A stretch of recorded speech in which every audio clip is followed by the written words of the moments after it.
Have you ever found yourself constantly reaching for your phone, checking for notifications, searching for something you don't really need, or getting stuck in an endless loop of scrolling? And when you try to stop, an uneasy, anxious feeling starts to creep in like there's something you must do, but you're not entirely sure why. For many people, this is just part of modern life. But for others, it may be a reflection of something deeper, something known as obsessive-compulsive disorder, or OCD. Today, we're going to explore an often overlooked but very important connection, the relationship between OCD and internet addiction. We'll talk about how our digital world, always within reach, can feed the cycle of obsessions and compulsions, how the internet can become both a refuge and a trap, and why understanding this relationship matters. Not only for those diagnosed with OCD, but for anyone who feels they've lost control over the urge to always be online. Obsessive-compulsive disorder is far more complex than the stereotypes often portrayed in media. It's not just about being tidy or overly perfectionistic. Clinically, OCD involves two main components: obsessions and compulsions. Obsessions are intrusive, unwanted thoughts, images, or urges that come out of nowhere and trigger intense anxiety. Compulsions are the behaviors or mental acts, sometimes visible, sometimes invisible, that a person does to try and relieve that anxiety or prevent something bad from happening. But it's important to note that OCD isn't always visible. Many people experience what's called pure O or pure obsessional OCD, where the compulsions happen entirely in the mind. These could include silent praying, mental reviewing, or constantly seeking reassurance internally. That's why OCD often goes unnoticed, even by the people closest to the individual. The mental and emotional exhaustion caused by OCD is very real, and without proper support, it can severely impact someone's quality of life. On the other side of the equation, we have internet addiction, a growing concern in today's hyper-connected world. Although not always recognized as a formal diagnosis in every clinical manual, research is increasingly showing that uncontrolled internet use can have serious consequences on mental well-being. Internet addiction includes various behaviors: excessive social media scrolling, binge watching, compulsive online gaming, and constant information searching. The issue isn't just the time spent online, but the loss of control and the compulsive urge to stay connected, even when you know it's harming you. People struggling with internet addiction often have trouble focusing, experience sleep disturbances, see a drop in productivity, and may even withdraw from real-life relationships. There's often guilt and shame involved.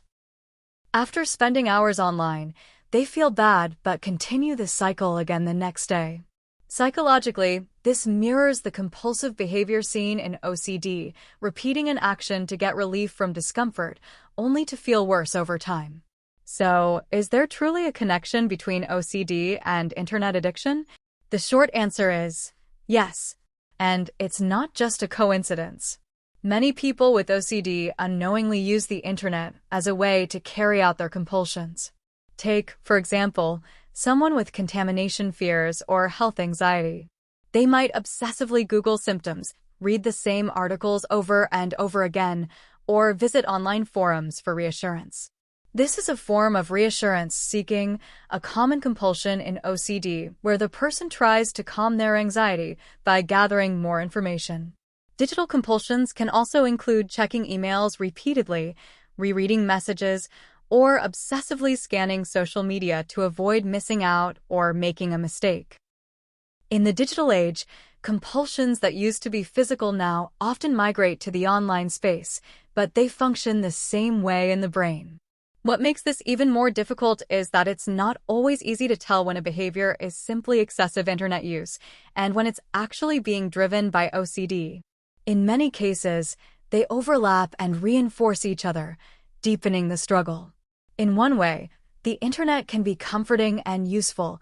It offers instant answers, social connection, and a sense of control. But for someone with OCD, it can also become a trap.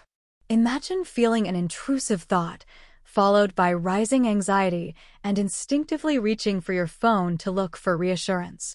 Maybe you Google something for the 10th time, hoping that this article will finally make you feel better. And maybe you do feel better for a few minutes. But then the anxiety creeps back in and you're back to searching, back to checking, back to scrolling. What seems like relief is actually reinforcing the brain's belief that these compulsions are necessary. Over time, this forms a powerful loop. Anxiety compulsion temporary relief more anxiety. The ease and immediacy of the internet make it even harder to break that cycle. And when someone tries to stop, their anxiety often increases.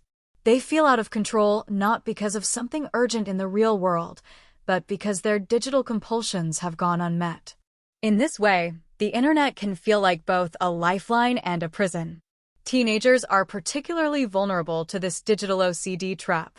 Adolescence is already a time of emotional intensity, identity formation, and social comparison. Add OCD to the mix, and the internet becomes a tempting, often dangerous escape. For instance, a teen who's obsessively worried about morality, sin, or their own thoughts might watch motivational or religious videos over and over in hopes of feeling pure again. Or they might avoid certain content entirely out of fear that it will trigger intrusive thoughts. To an outsider, it may just look like a quirky habit. But for that teen, it's a form of digital compulsion, a ritual that provides momentary peace but fuels long-term distress. Teenagers with OCD often turn to the internet instead of speaking to parents or professionals, especially when their thoughts are frightening, shameful, or hard to explain. Unfortunately, the internet is full of misinformation, fear-based content, and triggering material, which can worsen their mental state. And because teens are still developing emotionally and neurologically, these patterns can become deeply ingrained, setting the stage for long-term struggles if not addressed. It would be unfair to claim that the internet is always harmful for those with OCD. In many cases, the internet can be a lifesaver.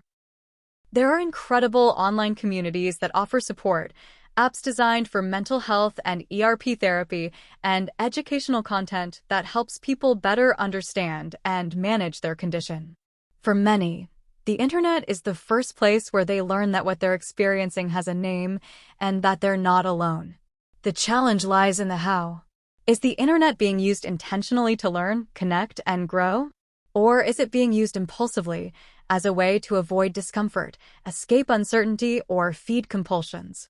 Like medicine, the internet can heal or harm depending on how it's used and how often. The key is conscious, mindful engagement, not reactive, fear-driven scrolling. Breaking the link between OCD and internet addiction isn't easy, but it is possible with awareness, support, and the right strategies. The first step is simply to notice your patterns. Do you feel anxious when you're not online? Do you use Google to seek reassurance about your fears? Do you check messages or notifications repeatedly even though nothing urgent is happening? Awareness is the beginning of change. Next, consider setting gentle boundaries. You don't have to go on a full digital detox, just try creating intentional spaces in your day where you're offline. Start small. Use your phone with a purpose instead of scrolling aimlessly. You can also explore healthier outlets to manage anxiety, things like journaling, walking, talking to a friend, or practicing mindfulness. And most importantly, seek professional help. Therapies like CBT and especially ERP, exposure and response prevention, are highly effective in treating OCD. A trained therapist can help you untangle your digital habits and teach you how to face anxiety without relying on compulsive behaviors, online or offline. We live in an age of connection, and that brings both possibilities and pitfalls. For those with OCD, the internet can feel like both a sanctuary and a storm. But it's important to remember, we are not slaves to our screens, and we are not at the mercy of our thoughts. There is a way to take back control, one small, intentional step at a time. If you're feeling stuck, overwhelmed, or unsure whether what you're experiencing is OCD, know that you're not alone. Help is out there. Healing is possible. And it all begins with understanding, compassion, and the courage to look beyond the screen and into yourself. Disclaimer: This video is for educational purposes only and is not a substitute for professional medical advice, diagnosis, or treatment. If you or someone you know is struggling with OCD or internet addiction, please seek help from a qualified mental health professional. If you find yourself nodding along with some of these experiences, know that you are not alone, and more importantly, that what you're feeling is valid. Recognizing that something inside you isn't normal anymore is actually a courageous first step toward healing. It's okay to reach out for help, whether it's talking to a friend, family member, or a mental health professional. Healing doesn't mean fixing everything overnight. It means taking one small step at a time, being kind to yourself, and trusting that better days are possible.